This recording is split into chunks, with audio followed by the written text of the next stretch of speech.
Palat down low. They score! Michael McLeod! And it's 1-0 New Jersey.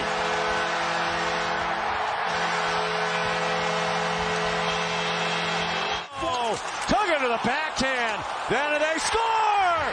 Marino got it to Tatar! And it's 2-0 New Jersey. It's the Devils coming the other way. Hughes. Holla scores! Eric Holla! And it's 3-0.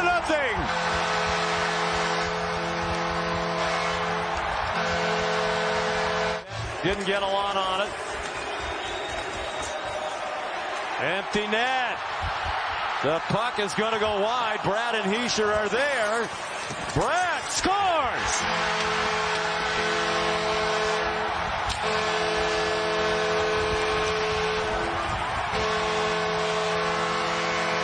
And a first-round exit is option B. The New Jersey Devils win a playoff series for the first time in 11 years, and they're on to the second round. You didn't think I was going to start off today's program like a normal week, did you? Hi again, everybody. It's Kevin Knessa coming to you from the newsroom of The Observer and TheObserver.com on this, the second day of May in the year 2023. Sure hope you're enjoying your Tuesday no matter where you are in the country. And, of course, last night was a wonderful night in the state of New Jersey. Not for everybody, but for those who understand and appreciate the finer things in life, as the New Jersey Devils defeated the New York Rangers by a 4-0 score over at the Prudential Center just a couple of miles away from our doorstep. And the magical wonder that is Akira Schmid continues to roll. Had one bad game in this series, but the rest of the series was nothing but spectacular as the Devils defeat the Rangers in 7 games. And don't forget, that series started off with the Rangers taking a 2-0 lead to start the series in games number 1 and 2, which were both here at the Prudential Center. And then things sort of turned around when the Devils won in overtime. That game was really the turning point of the entire series, because the Rangers go up 3-0. They're going to sweep the series probably, or win it in 5. You know, that's not going to go 7 games. Instead, the Devils win in overtime on a Dougie Hamilton goal. They wind up winning game number 4 and 5 in New Jersey. Then game 6 was the anomaly. That was a very bizarre game. And then last night, it wasn't really much of a question as to who was going to win the game. It was really just a matter of whether Schmid would continue to keep the shutout going, which is exactly what he did, and the Devils win by a score of 4-0. I can't even believe that is what happened. My cousin Rob is here, too, and the Devils won. They just did it. I mean, I'm going to be honest with you. Michelle, my colleague, who's right across the hall from me, after game 2, I thought it was going to be a sweep, Rob, right? I mean, at that point, it just looked like it was going to be a disaster. I mean, it was you don't lose 2 games 5-1 and bounce back from those kind of games. But the one thing about this series, and I shouldn't just say this series, but this sport, is that so much unpredictable, right, Rob? I mean, this is an incredible sport in the postseason. You saw a team like the Boston Bruins win 65 games in the regular season, only to lose in the first round to the team with the least amount of points in the entire playoff bracket. And then the Devils do what they do. But I expected, in the series started, that this was what was going to happen. But then after the first 2 games, I couldn't help but feel like, this isn't going to be our year. They were right. Everybody who said this team is young and inexperienced isn't going to be able to pull it together. But as my cousin Rob Troy said, there is no quit in this team. And they did not quit. They had every reason to after game number 2, but they didn't. And they won 3, 4, and 5. Game 6, again, I just don't know what happened in that game. That was bizarre.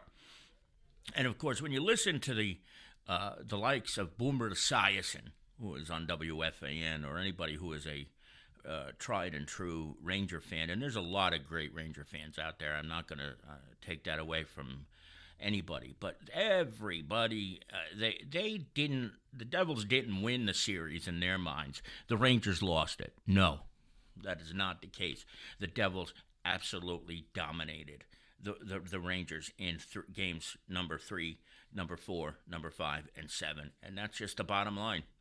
That is how it happened, and the Rangers didn't lose the series. The Devils won it, and they won it in spectacular fashion. So we move on to round number 2. Starts tomorrow night already in Raleigh-Durham, Carolina. The only team in the rest of the playoff bracket that the Devils could have opened up on the road against was the Carolina Panthers, and as the bracket goes, that's, of course, who they face next.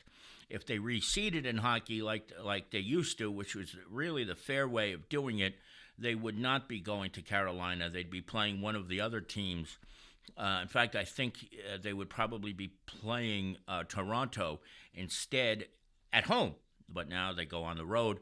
They should be able to win that series, but I'm not even going to try to predict anything because all the predictors had the Rangers winning in 7, including last night. So they were all wrong, and too bad for them. So we'll get off to hockey now and take a look at this week's newspaper. I want you all to know that the paper will come to you tomorrow.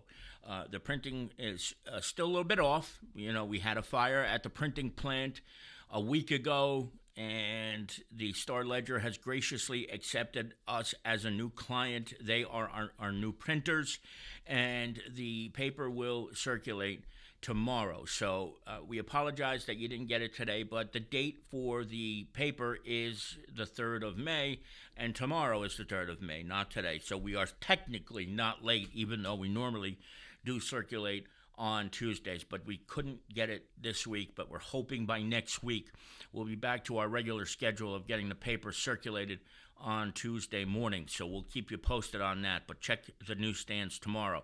If you don't want to wait till tomorrow, go to theobserver.com and you can see this e-edition that we have right here on the screen. Volleying and cleaning, 2 of the week's top stories. The annual volleyball tournament took place a week ago. And the volleyball tournament is the biggest fundraiser of the year in Kearney for Project Graduation, which of course happens on graduation night each and every year after graduation at Kearney High School. The kids are bussed off to a private location. There's games, there's food, there's all sorts of things for them to do. And they have this fundraiser, and they raised a decent amount of money. They still need to raise money. And there's a 50-50 still going that will be drawn later on in the summer. And they still need to raise as much as they can. So if you are so inclined, please consider a donation to Project Graduation. It's a very worthwhile cause. It keeps the kids safe on graduation night, so there are no tragedies and there's no situations where kids get in crashes from drunken driving or for being too high and things of that nature. So keep that in mind. This has been a long-standing tradition in this town, and it deserves your support if you are so inclined and can afford to do so. The cleaning part of the front page this week was that the annual Passaic River cleanup took place last week as well, 2 weeks ago actually. And there's this kid, Barbara Goldberg, who takes our photos and is responsible for the 2 photos on this week's front page, among so many other pictures that she takes. She said that this young man was so into cleaning up over the banks of the Passaic River, and he just, wanted to do so much to keep the place in good working order. And so Barbara said, he's a cute kid. Can you put him in the paper? And there he is on the front page. I wish I knew what his name was to share with you, but apparently he worked his butt off that day. And this is always a great day in the town where the river gets cleaned up by scores and scores of volunteers. So thank you to everybody who was involved. And, of course, I say thank you to my dear friend Barbara Goldberg for providing us with the great pictures. Now, most of you probably know Al Cifelli. He is a Kearney resident, but a Harrison guy. And he is the current commissioner in Hudson County for West Hudson. He is seeking another term, so I had a chance to sit down with the almost said freeholder, but hard habit to break. He is a commissioner now, and he's seeking another 3-year term. Could it be his last term? You'll have to read the story to kind of figure that out. He has an opponent, and we have we just put out the invitation. Anybody who is running for that office, who would like to join into, we would be happy to interview the candidates who are running as well, but only for that particular race for freeholder. So Al Cifelli has been a commissioner, but a former freeholder since 1997. And, of course, he practices law in Harrison, as most of you probably already know. Did you know in Belleville that they are charging now nominal fees for recreation programs? Belleville was among one of the few towns in the state of New Jersey that did not charge for recreation programs. But the whole concept is not to punish anybody, but it's really to make sure that the kids who are involved have all the things they need: equipment, officials, keeping the maintenance of the field, things of that nature. So this nominal fee will go to ensure that the recreation programs not only exist, but are very successful. And that is why Mayor Mike Melham and the council in Belleville decided to charge a small fee for these recreation programs. Not everybody was pleased with this, and I can understand that there would be detractors who are not pleased. Anytime you have to pay for anything extra upon taxes, it's a difficult thing to ask of people, but I think it's really going to be beneficial in the long run for the people of the township of Belleville.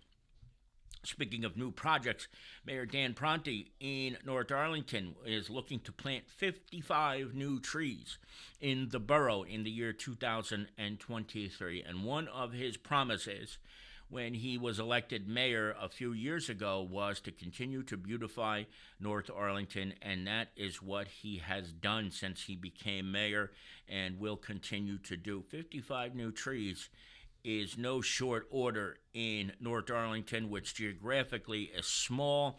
The tree that you see on your screen right here is an example of what the trees will look like once they get mature. This is not certainly what it's going to look like when they're young, but that's the style of tree. There are 2 others as well, and if you are interested in a tree being planted in your home, you become responsible for some of its maintenance and upkeep, but the mayor will plant them and the council will plant them in your neighborhood free of charge. Tim Wagner has this week's police blotter, as he does each and every week. He continues to amaze me and amaze all of us with some of the incredible stories he comes up with and some of the wacky things that are happening in Kearney crime-wise. Jason Bernstein has 3 sports stories this week, including an athlete of the week. So I do hope you will check those out as well. And, of course, there are classifieds, 2 pages of them. So if you're looking for a place to live, if you're looking for a new job or anything of that nature, we have got you covered this week, as we do each and every week. So that is going to do it for this edition of the Observer Live. I want to thank each and every one of you for stopping by today. I say thank you to Ellen Matthey, to Carmen de Jesus, and to my cousin Rob Troy, all 3 of whom were in the chat room that I could see. If I missed anybody, I apologize. I know I always miss people, so I'm very sorry about that. I hope you all enjoy the rest of your Tuesday. And again, don't forget, we will have the paper tomorrow delivered. But if you don't want to wait, go to theobserver.com and you can read the e-edition that you see right here. It is available right now at theobserver.com for the big old price of $0.00. So from the newsroom of The Observer and theobserver.com, it's Kevin Knessa. We're signing off for now, and I hope to see you back here again very, very soon. Enjoy the rest of your Tuesday, everybody. Take care.